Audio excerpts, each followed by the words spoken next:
E se tem uma terceira coisa, só, Eugênio, para completar. Tendo o Pedro no banco de reservas, você tem um cara que, se as coisas não funcionam, muda o jogo.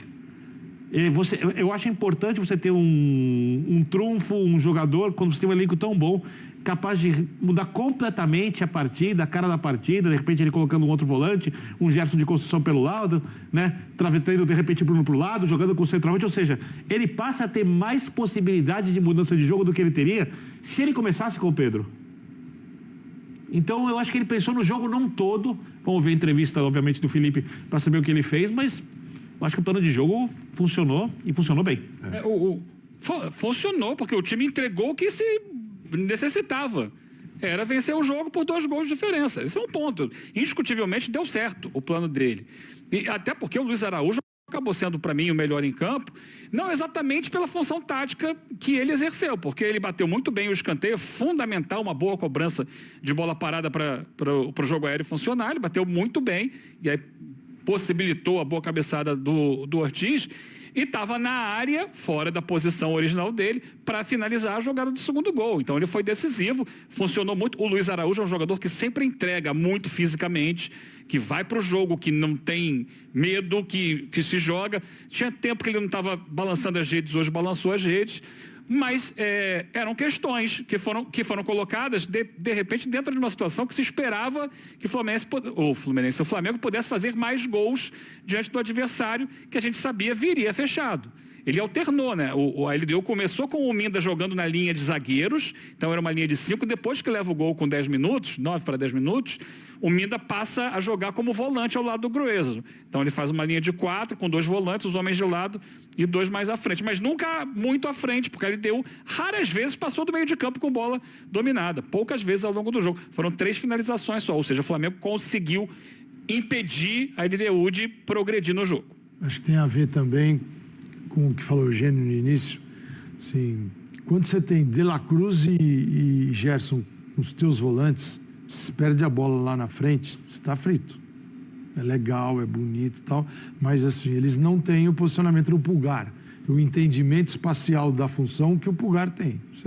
Eles não têm, não é a deles. Você pode adaptar, ter num jogo e tal, mas não é a mesma coisa. É que isso não foi requerido hoje. Mas ele não sabia o cenário que ele ia encontrar. Exato. Mas não precisou. Por exemplo, ele vem com o Michael e o Luiz Araújo. Por quê? Pô, se eu vou enfrentar uma linha de 5, pode ser um 5-4-1, eu vou dar amplitude, alargar o campo com meus 2 pontas, tem o Bruno Henrique, tem os volantes que vão trabalhar numa zona onde a pressão vai ser menor, Gerson e De La Cruz, porque a Arrascaeta já entra ali no funil onde a coisa é mais pesada.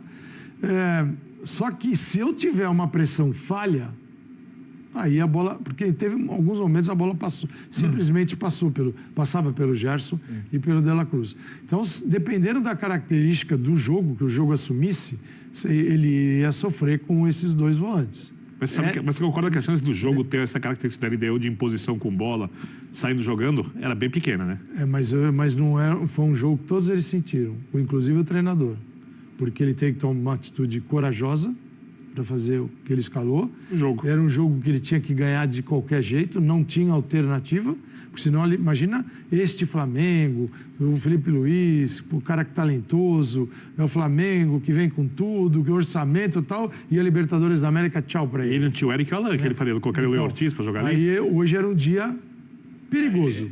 E ele bancou. Isso é muito cornetado. E ele bancou. Ele bancou um time com os volantes que organizam mais, mas ele precisava numa contrapartida, estou imaginando. Porque o dia, por isso daí o não com o Pedro. Porque o dia que o Pedro estiver bem, no mesmo nível dos demais jogadores, eu não acredito que o Pedro vai ficar nessa de entra e sai. Concordo. Ele vai jogar. Concordo. Se ele não jogou, é porque ele não podia entregar, naquele momento inicial, alguma coisa que ele estava pretendendo. Então, eu sempre deixo o treinador, eu prefiro ouvi-lo, porque ele não sabe o que acontece no dia a dia também, né? Eu não sei. De repente o cara veio com uma dor no joelho e você não sabe. Se falou de um desgaste do Pedro no jogo contra o Bahia, inclusive, né? Mas aí, claro... Mas ele entrou no segundo tempo contra o Bahia. Então, mas o que eu estava lendo hoje, inclusive, é que se falava de um desgaste, mesmo naquele segundo tempo contra o Bahia, né? A gente não sabe parece que o Pedro está evoluindo, está melhorando, sim, jogo a jogo, claro. Fisicamente a gente está falando, né? Tecnicamente. Mas ele veio progredindo. E vai ele começou jogando 15 minutos, passou para 20, passou para 30, daqui a pouco 45. Depois ele começou a ser titular. E deu uma regredida nisso. Não sei se ele sentiu alguma coisa. Esse é o ponto. Ou se de repente não está entregando o que espera. Uma situação que, por exemplo, quando começou a temporada, o Flamengo abriu mão de jogar com o centroavante. Ele coloca ali o Bruno Henrique, improvisado, que não tem a característica do homem de área em si. E o reserva dele, contratado, é o Juninho, que também não tem essa característica. É mais um jogador de atacar espaço, de marcar, de pressionar a saída de bola do adversário, é a principal característica do Juninho, e de ter muita arrancada. E ele falou, não, enquanto eu não tenho o Pedro, eu vou trabalhar sem o Pedro com os jogadores que eu tenho. Quando o Pedro chegar, a gente molda o time ao Pedro. Talvez ele não tenha ainda conseguido moldar o time ao Pedro para encaixar as características, também porque o Pedro não está ainda no auge da sua forma. Talvez seja essa a explicação.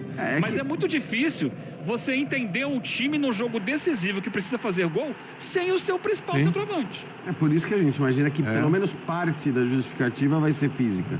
Não tem como não ser, né? Aí é o que o Calçade falou. É claro que a hora que o cara tá 100%, com a qualidade que tem e tudo mais. E eu acho que até pro jogo de hoje, com a característica do jogo de hoje, fazia muito sentido você ter o centroavante. Claro. Então, assim, eu acho que parte da justificativa terá que ser física. E, aliás, se ele não esperasse um jogo com as características do jogo de hoje, provavelmente não teria escolhido a escolha que fez para o meio-campo, né? Tirando o Gerson da direita e o colocando ali para ser um dos dois volantes. Se ele achasse que a LDU ia jogar de um jogo de uma maneira diferente, talvez ele nem tivesse feito esta mudança no meio. A escalação dele, o primeiro que a característica do Flamengo é do Felipe Luiz, é a necessidade do jogo. Então o Flamengo vai espremer a LDU, aconteceu. Sim. Vai subir a defesa, os defensores também. Se você não tem uma marcação, e aí a característica que ele impõe é esse Flamengo. O Felipe Luiz só entende futebol desta forma. E eu acho que ele está corretíssimo. Pressão absoluta, absurda, desde o começo no portador da bola. Se eu tenho um time adiantado como estava o Flamengo, eu tenho um time adiantado como joga naturalmente o Flamengo, e eu tenho um jogador na minha constituição, na minha construção, que não vai conseguir pressionar, eu dou ao adversário uma oportunidade de lançar a bola nas costas dos meus zagueiros que estão adiantados. E isso ele não topou fazer. Então, assim, é um quebra-cabeça. Ele é o cara do gol, perfeito, mas ele pode deixar a bola livre, descoberta para um lançamento. E meu time todo adiantado. E aí que vai todo mundo correr para trás. Então eu imagino que no próximo adversário, e ele ia né? colocar o Pedro... Fala, Eugênio, fala antes de passar para o André. Um pouquinho antes, ele chamou o Pedro e Cebolinha, e enquanto eles vinham para entrar no jogo, saiu o segundo gol. Ele ia colocar os dois para tentar forçar o segundo gol, mas o gol saiu quando eles estavam se preparando para entrar. Deu essa sorte também, né? Já facilitou. E o que a gente imagina, né, André, assim, pensando no próximo jogo, com um adversário mais frágil ainda, é que possivelmente ele vai com essa mesma formação, e aí talvez com o Pedro. Já começando para fazer saldo, né? Porque ainda vai ter essa briga do saldo, ainda está aberta. Eu, assim, estou de acordo com os colegas, não consigo imaginar o Pedro sendo um jogador de aparições no time do Flamengo. Não tem cabimento, né? A não ser que ele, por alguma questão,